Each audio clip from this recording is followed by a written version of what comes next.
ଭଦ୍ରକ ପୌର ପରିଷଦ ନିର୍ବାଚନ ପାଇଁ ଯେଉଁ ଭୋଟ ଗ୍ରହଣ ହୋଇଥିଲା ତାହାର ଆଜି ଗଣତି ଭଦ୍ରକ ଜିଲ୍ଲା ଅଧୀନସ୍ଥ ଜିଲ୍ଲା ସ୍କୁଲ ପରିସରରେ ସମ୍ପୂର୍ଣ୍ଣ ହୋଇଯାଇଛି। ମିଳିଥିବା ସୂଚନା ଅନୁଯାୟୀ 30 ଗୋଟି ୱାର୍ଡକୁ ନେଇ ଗଠିତ ଭଦ୍ରକ ପୌର ପରିଷଦରେ 29ଟି ୱାର୍ଡରେ ନିର୍ବାଚନ ଅନୁଷ୍ଠିତ ହୋଇଥିଲା। ସେଥିପାଇଁ ଆଜି ଯେଉଁ ଭୋଟ ଗଣତି ହୋଇଥିଲା ସେଥିରେ ବିଜେଡି 17 ଗୋଟି ୱାର୍ଡରେ ବିଜୟ ହୋଇଥିବା ବେଳେ କଂଗ୍ରେସ 6 ଗୋଟି ୱାର୍ଡରେ ଏବଂ ସ୍ୱାଧୀନ ପ୍ରାର୍ଥୀ 5 ଗୋଟି ୱାର୍ଡରେ ଓ ବିଜେପି ଗୋଟିଏ ୱାର୍ଡରେ କାଉନସିଲର ଭାବେ ନିର୍ବାଚିତ ହୋଇଛନ୍ତି। ସେହିପରି ଅଧ୍ୟକ୍ଷା ଭାବେ ସ୍ୱାଧୀନ ପ୍ରାର୍ଥିନୀ ଗୁଲମୁଖୀ ଦଲୱାଜି ହାବିବି ବିଜୟ ହୋଇଛନ୍ତି। ସେ ତାଙ୍କ ନିକଟତମ ପ୍ରତିଦ୍ୱନ୍ଦ୍ୱୀ ବିଜେଡିର ଅଧ୍ୟକ୍ଷା ପ୍ରାର୍ଥିନୀ ସମିତା ମିଶ୍ରଙ୍କୁ 3256 ଖଣ୍ଡ ଭୋଟରେ ହରାଇ ବିଜୟ ହୋଇଛନ୍ତି।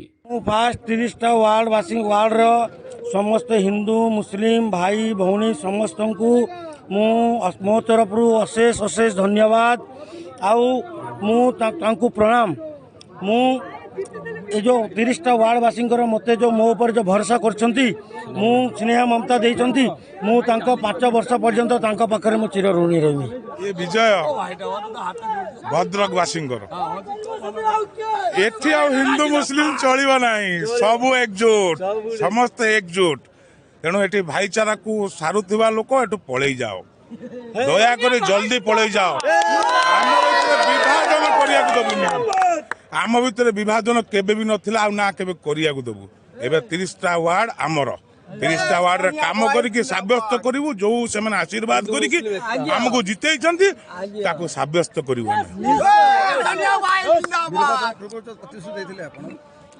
प्रत्येक प्रतिश्रुति को आम पूरण करिवु एवं एटा गोटे इतिहास हला, ओडिशार इतिहास बदलला। इतिहास भी रखिबु एवं आमे लोकों को देखैबु, आमे लोकों को प्रतिश्रुति देइथिबा ता भंडोर करिया को दबुनी। आमे रहिबु, रहिबु। विजय परे स्वाधीन प्रार्थिनी निडांबर भावे विजय उत्सव पालन करिसंती। भद्रक सहर में 144 धारा जारी करा जाइतिबारु कोनोसी विजय शोभायात्रा बाहरी नाही। तेबे विजय अध्यक्षा प्रार्थिनी कहिसंती एही विजय 30 गोटी वार्डवासींकर विजय। भद्रक सहरवासी तांको आउ आशा विश्वास भरोसा रखी विजय कराइछंती। से निश्चित एही आशा को पूर्ण करिवे और भाईचारा रक्षा दिगरे साहाय्य करिवे बोली दृढ़ प्रकाश करिछंती। भद्रकरू साधन कुमार धरंक रिपोर्ट, उत्कल खबर।